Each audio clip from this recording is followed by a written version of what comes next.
Los saludamos, amigas y amigos de 15 UCR, medio televisivo universitario que se paga con los impuestos que tributan los habitantes de este país y con lo que los antiguos ministros de Hacienda lograron financiar al que les prestó.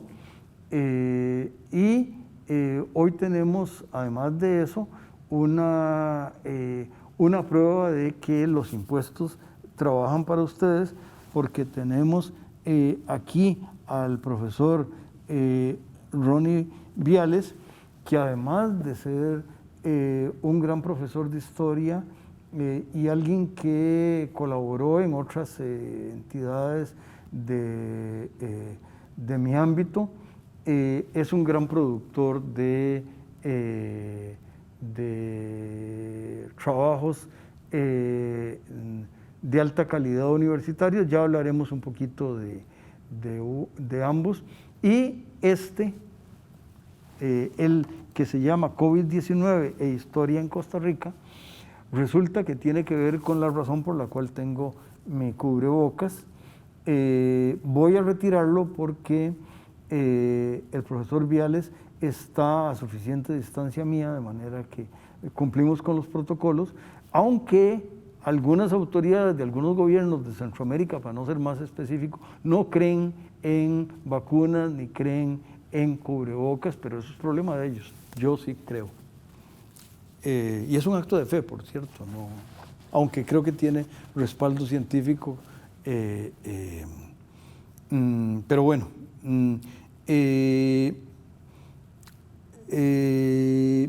tal vez, ya que hablé de COVID, este libro que acaba de, si ustedes lo sienten caliente, es que viene saliendo de la imprenta, porque los créditos fueron del año pasado, pero recientemente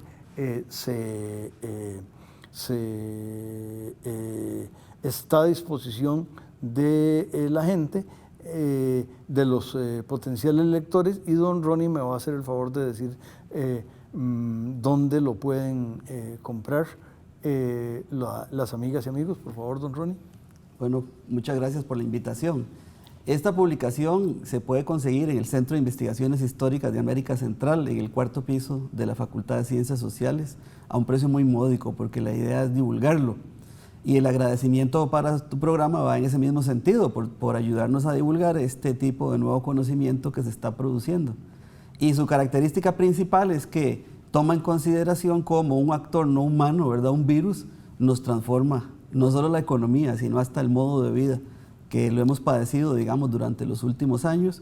Y a la vez es una obra interdisciplinaria porque participan colegas de diversas disciplinas, tanto del campo de la salud como del campo de las ciencias sociales. Bueno, y es un tema que en este país, y creo que en ninguna parte, tal vez en el interior del Amazonas o en algún lugar en los desiertos de Australia, el tema COVID no es noticia, pero nos tocó bastante. Dado que es una publicación reciente, le ofrezco a las amigas y amigos, y si don Ronnie lo tiene bien, hablaremos más adelante de ese producto, del talento de mucha gente, coordinados por don Ronnie, y don David. Pero hoy vamos a hablar de otra cosa.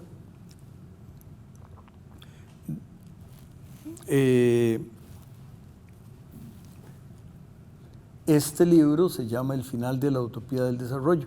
Este es un libro cuya autoría es exclusiva de don Ronnie. Salió más o menos un año antes.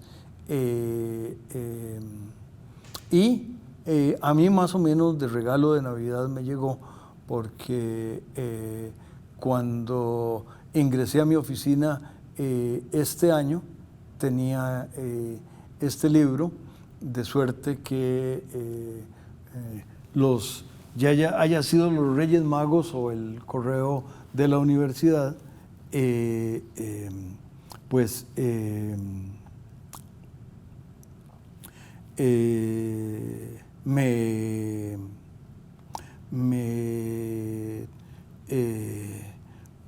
tuve la oportunidad de leerlo y la verdad es que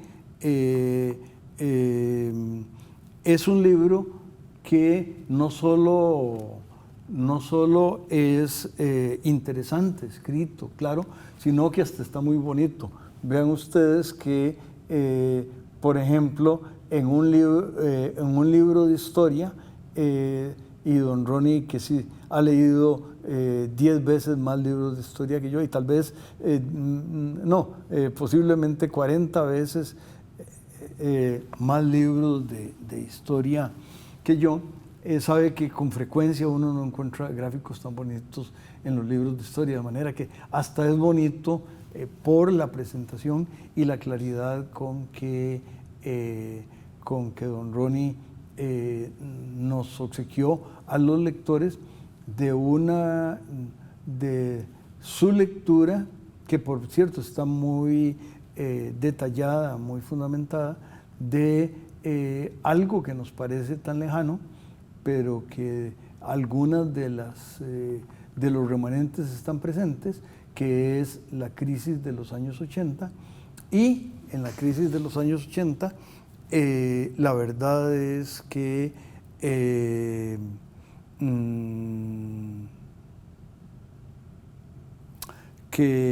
tal vez debo preguntarle a don Ronnie por qué nos quiso regalar eso, dado que usted ha estado en muchos otros temas de historia y de la interacción entre la economía y la historia.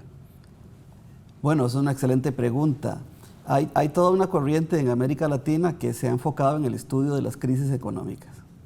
Y era como una deuda que teníamos en términos de proyectos de investigación desde la Universidad de Costa Rica, y por lo tanto el estudio de la crisis de 1980 lo que busca es identificar un acontecimiento global en términos mundiales, pero que además afecta mundialmente, y valorar cuáles han sido sus impactos en nuestra región más cercana, que es la región de América Central, y visto esto en términos de un periodo más amplio, entre 1970 para valorar sus orígenes y 1990 para valorar sus consecuencias. Esto es muy interesante y me parece que el marco de referencia de la región centroamericana es muy contextual. Ahora, por ejemplo, se ha estado hablando mucho de que el tipo de cambio en Costa Rica ha bajado y que no sé qué, y que este mundo y el otro, en todos los periodistas y buena parte de mis colegas se rompen las vestiduras.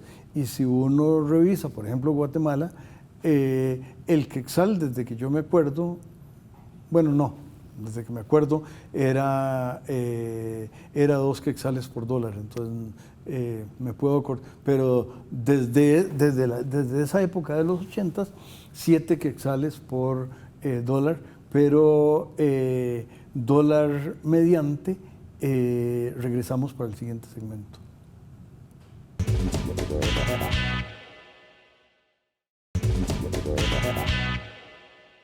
Continuamos, amigas y amigos, conversando con el historiador y profesor de la Escuela de Historia, y puede ser que esté vinculado con otros de los contextos de la universidad, pero no vamos a especificar porque vinimos a hablar de el final de la utopía del desarrollo.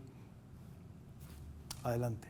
Esta publicación también quiero mencionar que quedó publicada como bonita, ¿verdad?, por un apoyo que recibimos de la Academia de Geografía e Historia de Costa Rica para la impresión. Y el proyecto fue un proyecto inscrito en el Centro de Investigaciones Históricas de América Central. Esa idea de las crisis, entonces, es importante porque existe poco material sobre el análisis de las crisis económicas y de manera particular lo que tratamos de identificar ahí fue precisamente cuál fue ese cambio importante que introdujo esa crisis dentro del sistema capitalista y específicamente dentro de países que somos dependientes dentro de ese sistema. Comparando países de América Central hasta donde dieran los datos, ¿verdad? Porque evidentemente hemos tenido procesos de diferenciación entre países y entre economías nacionales que son importantes. Y aquí lo más importante es que el planteamiento de que la crisis fue global iba paralela al desarrollo de la globalización contemporánea y por lo tanto uno de los ejes transversales del libro es precisamente valorar cuál fue ese impacto. Sabemos que la respuesta ante un estilo de crecimiento y de desarrollo basado en la deuda, como se le denomina en la actualidad, fue precisamente el ajuste estructural, digamos, privilegiando precisamente el papel del mercado, pero que internacionalmente las grandes compañías y empresas internacionales, así como el sector financiero, fruto de la crisis del 80, entraron en un nuevo proceso de liberalización y ahí hay que hacer un balance, y es lo que trata de hacer el libro, entre qué impacto ha tenido ese estilo de crecimiento anterior, que todavía, por lo menos en el caso de Costa Rica, sigue manteniendo algunos elementos desarrollistas, y la nueva economía orientada a nuevos productos no tradicionales de mercado y a un peso muy importante del sector financiero, acompañado además por el surgimiento de nuevas élites económicas y políticas, que en el contexto de América Central hay que matizar precisamente el hecho de que esto coincide con una coyuntura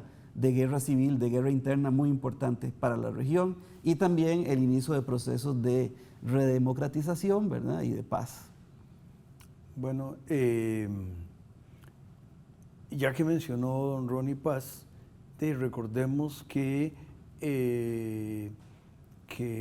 estuvo el grupo de Contadora y estuvo este lugar en Honduras, que queda al otro lado de la frontera de Guatemala, Esquipulas, ya me acordé.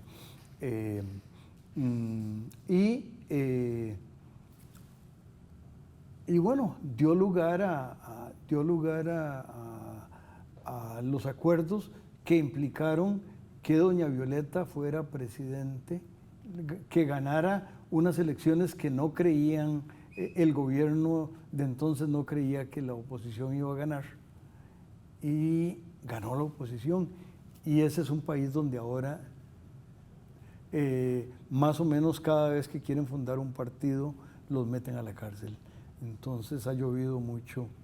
Y los jóvenes de entonces escuchábamos las canciones y cantábamos con júbilo de la liberación que habían hecho, y el premio Cervantes de literatura era el vicepresidente de ese país, y ahora está exilado, de manera que la región ha cambiado mucho, pero regresemos a los 80s. Usted menciona en el libro que es la década perdida, y que eso había venido de otro contexto, alguien más lo citó, pero yo toda esa década la pasé en México, y yo hasta chilango me volví, de manera que yo no la perdí, la gané.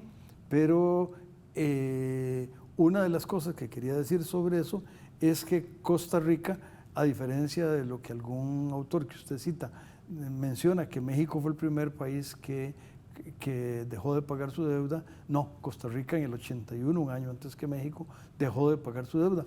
Pero al mismo tiempo eso significó que cuando ese gobierno se terminó en el 82, Costa Rica empezó a curarse las heridas, y duró el resto de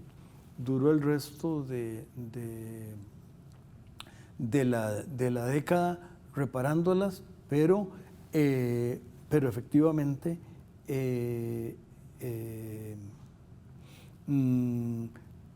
es muy rico que esté en los otros países, porque Costa Rica fue en ese sentido de alguna manera distinto. ¿Me equivoco o no? Evidentemente, si mezclamos factores sociopolíticos con socioeconómicos, Costa Rica tenía un camino andado, digamos, que planteaba algunas diferencias con respecto a su entorno regional. Pero quizás también hay que tomar en consideración dos elementos importantes. El primero es el contexto de desigualdad de toda la región, que nos afecta hasta el presente. Los datos del INEC sobre pobreza en Costa Rica, publicados en esta semana, ¿verdad?, lo dejan muy claro: 23% de pobreza. Y de alguna manera la desigualdad creciente que ha venido padeciendo la región, y por otro lado el peso de esos factores históricos, para comprender que los factores históricos no son un mero contexto, sino que también son factores explicativos. Entonces hay diferencias entre los países interesantes. Costa Rica tenía un camino andado en términos del bienestar un poco más amplio que el resto de los países de la región, pero ahí la gran contradicción y la gran duda es si nuestros países pueden generar bienestar sin deuda, porque esa es la discusión principal. Y en segundo lugar, una crisis que se origina fuera de nuestro entorno. Entonces, ¿hasta qué punto los políticos y las políticas de nuestra región le llevan el pulso a esos cambios, o esos cambios avasallan, digamos, el punto de vista de las élites regionales en América Central? Voy a decir alguna cosa sobre deuda, y yo sé que me estoy robando el show, pero son temas que me son muy cercanos, pero lo haremos una vez que el canal nos invite a regresar.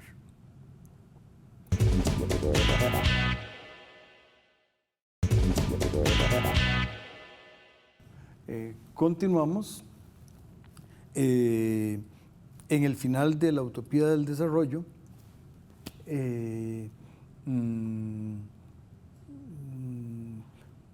Diciendo que sí, que el tema del endeudamiento es complicado. Yo estaba leyendo actas del primer Banco Central, en el primer semestre del Banco Central. Es muy curioso, reciben una oferta de un banco muy importante que tiene su sede en San Francisco de California, donde les ofrece... y Costa Rica venía saliendo de la guerra civil, es decir, la guerra civil había pasado 2 años antes, se fundó el Banco Central, la situación era complicada, había control de cambios, había una serie de controles, el Banco Central entra y llegan, y había control de tipo de cambio, había que hacer filas para recibir dólares y había listas preferencias. Y sin embargo este banco, entonces le contestan diciendo: tomamos nota y le agradecemos. Pero como 2 meses después les vuelven a ofrecer, y entonces dicen: vamos a pedirle al área de estudios económicos que empiece a tomar en cuenta estas cosas. Por ahí voy, de manera que no sé el resto de la historia, pero habiéndola vivido, sé para dónde va.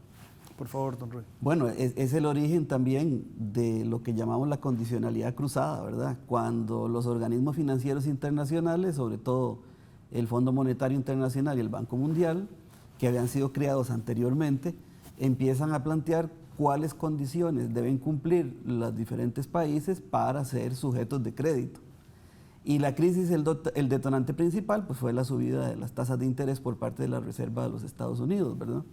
Por lo tanto, somos dependientes totalmente de esos criterios, y habría que preguntarse entonces por qué, si hay países que están demostrando que tienen un comportamiento que ha generado otras décadas perdidas, no solo la del 80, sino que en perspectiva histórica casi desde 1821 ha habido otras décadas perdidas en la región, ¿por qué se sigue generando esa idea de la deuda? Básicamente porque también es un mecanismo de control internacional con base en el cual en el capitalismo los países dominantes nos ponen sus condiciones. Ahí lo interesante para un país como el nuestro y para toda la región de América Central es debatir también cuál es el mejor agente redistribuidor y en qué campos. Si es el Estado, ¿verdad? Si es el mercado, pero con evidencia y no solo a partir de planteamientos y de ideología, Y también otro elemento fundamental es hasta qué punto nuestra sociedad civil ha sido muy débil o ha tenido periodos donde se ha podido reforzar, porque necesitamos también conocer y llevarle el detalle a cuáles son las demandas de la sociedad en su conjunto para tratar de orientar esa inversión. En el caso particular del título del trabajo, de ese primer título, le agradezco al doctor David Díaz, mi colega, que fue el que me lo sugirió, precisamente porque estábamos convencidos de que los indicadores sociales de esa época eran impactantes y habían generado un estilo de cohesión social y de crecimiento muy importante, donde el Estado se encargó de generar un sistema educativo con diferencias entre los países, ¿verdad? Un sistema educativo, un sistema de salud, tal vez mayor déficit en el campo de la vivienda, pero que efectivamente muchas veces el mercado pues, no puede suplir esas necesidades porque precisamente obedece a otras dinámicas.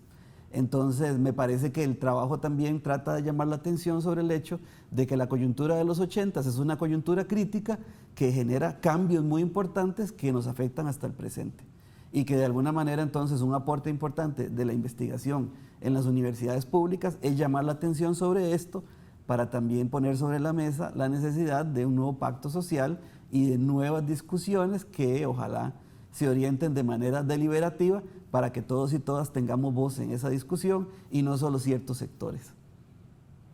Pues nos queda un último minuto. ¿Dónde pueden encontrar? Ya supimos dónde pueden encontrar el COVID-19, dónde pueden comprar el final de la utopía del desarrollo, por favor, don Ron. También en el CIAC, y esperamos que en un plazo corto se libere digitalmente, porque uno de los objetivos del CIAC también ha sido construir un conocimiento más allá de las restricciones que a veces ponen la compra y la adquisición de materiales y que esté al alcance como acceso abierto a la mayoría de personas interesadas. Y muchas gracias por la lectura detallada y por la invitación. Dos cositas. Una es, yo sí sé que es el CIAC, pero puede ser que algunas de las amigas y amigos no lo sepan, de manera que tal vez sí nos lo explicita y tal vez sí les cuento un poquito también qué otras cosas hace el centro. Perfecto, es el Centro de Investigaciones Históricas de América Central de la Universidad de Costa Rica, de la Facultad de Ciencias Sociales, que se originó como Centro de Investigaciones Históricas, como un proyecto de historia de Costa Rica en el año 1979 y que fue ampliando su foco hacia América Central y que hoy lo hemos ampliado todavía un poco más hacia México, el Caribe, Colombia, porque esas dinámicas regionales son importantes, tal y como lo estabas planteando anteriormente con el caso de la deuda. Es un centro que tiene varios proyectos, que también está vinculado con otras instituciones, como un centro especializado en América Latina, patrocinado por el gobierno alemán, y que también trabaja otros periodos de la historia, como la historia colonial, con un programa que investiga sobre los orígenes del Estado moderno en la región. Y tenemos que volverlo a invitar, don Ronnie. Perfecto. Y a las amigas y amigos los invitamos a que se mantengan con los espléndidos programas que les ofrece 15 UCR. Muchas gracias.